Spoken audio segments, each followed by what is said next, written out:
Assalamualaikum warahmatullahi wabarakatuh. Kami dari kelompok 3 ingin mempresentasikan hasil dari kunjungan ISEK 2025 tentang CWLS. Saya Nadila Tueka, langsung saja kita masuk ke pembahasan pertama tentang Bank Indonesia. Ekonomi syariah bukan sektor terpisah, melainkan bagian internal dari sistem ekonomi nasional. Ada 3 fondasi memperkuat ekonomi syariah. Yang pertama, produksi atau halal for you.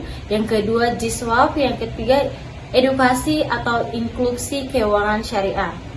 Bank Indonesia telah meluncurkan program Gerbang Santri atau Gerakan Ekonomi Pasantren Mandiri. Bank Indonesia mendorong digitalisasi data zakat dan wakaf. Optimalisasi zakat dan wakaf dapat meningkatkan Hukum Development Index atau HDI suatu daerah secara signifikan. BI mendorong CWLS sebagai instrumen untuk mengoptimalkan aset wakaf tidur agar produksi dan bisa menjadi alat pengendali inflasi sosial.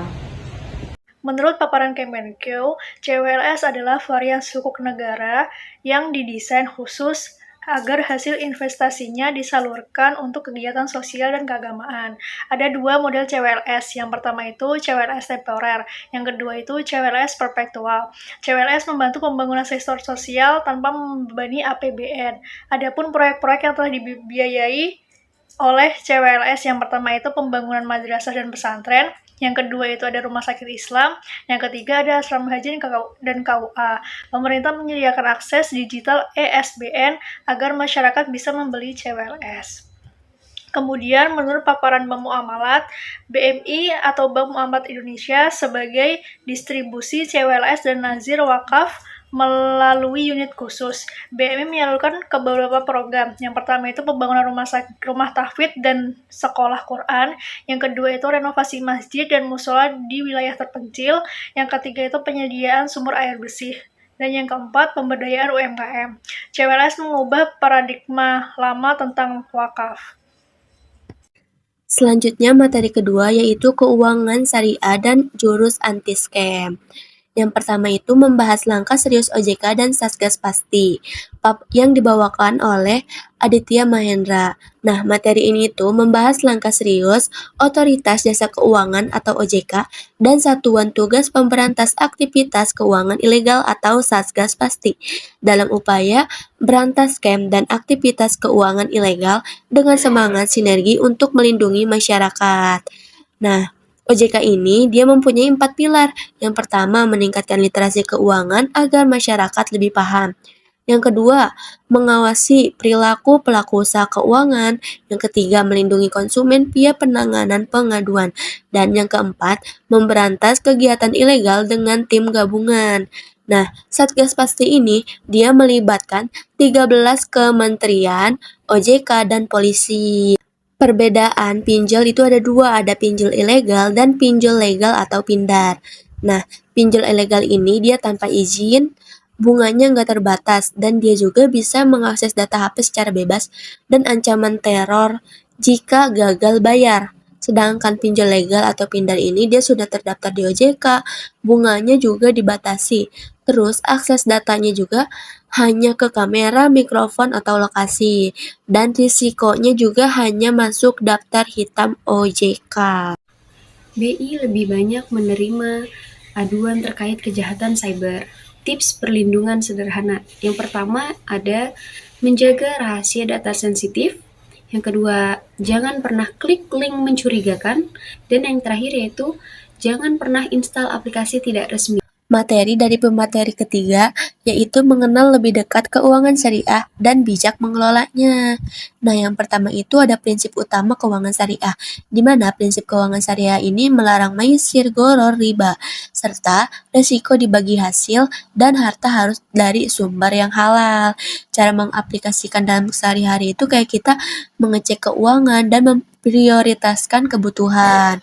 Dan bisa juga kita cara memilih produknya, misalnya menggunakan tabungan syariah, investasi seperti reksadana, atau saham syariah, KPR syariah, atau asuransi takaful. Dengan keuangan syariah, kita bisa menghindari penipuan dan FOMO takut ketinggalan investasi palsu. Jadi secara keseluruhan, dari talkshow ini menekankan bahwa perkembangan syariah bukan hanya soal aset atau produk inovatif, tapi juga penanganan isu digital dan sosial. Saya Nurul Aziza akan melanjutkan mengenai materi jejak kebaikan zakat dan wakaf. Jadi di materi ini dipaparkan oleh 3 narasumber. Nah, yang pertama itu dari Bu Susi. Jadi Bu Susi menjelaskan bahwa ZIS dengan wakaf ini berbeda. Jadi kalau ZIS di mana dana itu dihimpun, dikelola lalu disalurkan.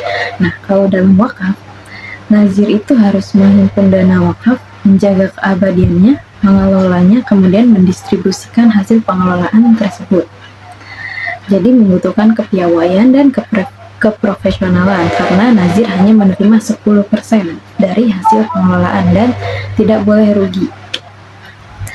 Nah, berdasarkan perhitungan ahli, potensi wakaf uang di Indonesia itu kurang lebih mencapai 180 triliun. Lalu potensi wakaf in general itu mencapai kurang lebih 2000 triliun. Nah, di Indonesia sendiri potensi wakaf masih belum terwujud. Jadi ada beberapa alasan masih sulitnya mewujudkan potensi zakat.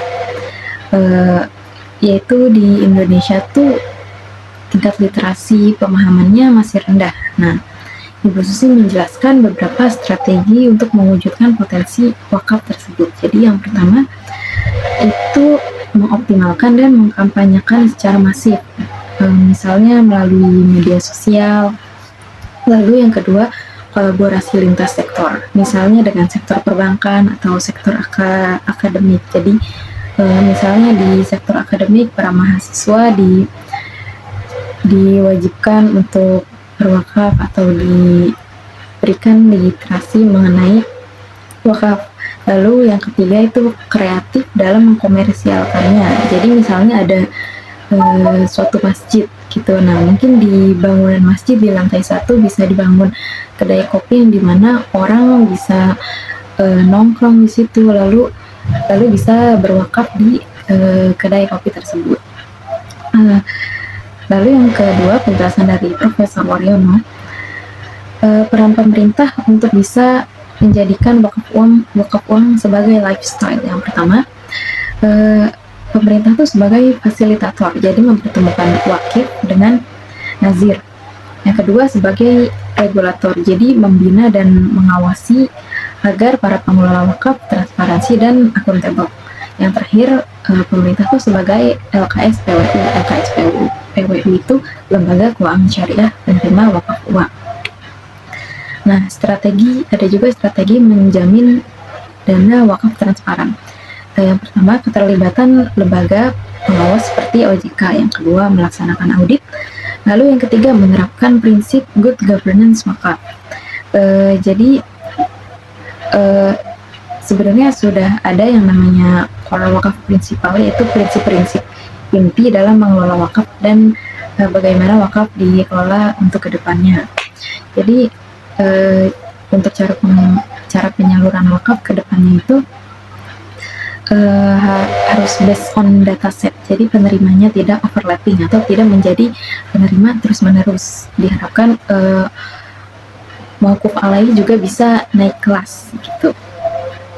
Lalu terakhir ada penjelasan dari Bapak Muhammad Usman. Nah, Pak Usman menjelaskan peran lembaga keuangan syariah untuk mendukung wakaf uang. Jadi Pak Usman ini kan dari SIVP Bisnis Bank NTB Syariah. Jadi beliau menjelaskan peran lembaga keuangan syariah. Jadi yang pertama itu sebagai perantara antara wakif dan nazir. Jadi bekerja sama dengan nazir untuk mengadakan program-program menarik yang menyentuh hati dan membuat orang ingin berwakaf seperti itu. Yang kedua itu berinovasi dalam hal digital seperti pembuatan kris, pembuatan aplikasi. Nah, di slide ini bisa dilihat kris. Jika ada yang ingin berwakaf melalui kris, itu bisa dicoba untuk scan kris ini karena 1000 atau 2000 itu tetap bisa diterima. Jadi wakaf tidak perlu menunggu hingga kalian punya uang berjuta-juta lalu berwakaf. Tapi kalau kalian punya 2.000, 5.000 itu sangat bisa untuk berwakaf. Baiklah, selanjutnya analisis isu keuangan syariah. Analisis. Terdapat beberapa analisis, yaitu pemanfaatan teknologi menjadi isu sentral dalam pengelolaan zakat dan wakaf. Kedua, CWLS menjadi inovasi penting dan mengubah konsep wakaf produktif melalui pengelolaan dana secara profesional untuk proyek sosial dan pembangunan. Yang ketiga, pesantren diarahkan menjadi pusat pemberdayaan ekonomi umat. Yang keempat, BI menyoroti meningkatkan risiko penipuan dan digital. Dan yang terakhir, rendahnya pemahaman masyarakat terhadap keuangan syariah masih menjadi hambatan utama. Baiklah, selanjutnya ada kesimpulan, yaitu kegiatan Indonesia Syariah Economy Festival atau ISEF 2025 menjadi bukti nyata komitmen Indonesia dalam memperkuat ekosistem ekonomi dan keuangan syariah di tingkat nasional maupun global. Dengan melalui berbagai kegiatan seperti pameran, forum, bisnis, dan tech show ekoedukatif, ISEF berhasil mempertemukan berbagai pihak melalui dari regulator, pelaku industri halal, akademisi, hingga masyarakat umum dalam satu wadah kolaboratif untuk mewujudkan visi Indonesia sebagai pusat ekonomi syariah dunia. Secara keseluruhan, ISEF 2025 tidak hanya menjadi ajang promosi dan edukasi, tetapi juga momentum penting untuk memperkuat kolaborasi lintas sektor dalam mewujudkan ekonomi syariah yang modern. Demikianlah presentasi dari kelompok 3. Lebih dan kurangnya mohon maaf. Saya akhiri dengan wabillahi taufiq wal hidayah. Wassalamualaikum warahmatullahi wabarakatuh.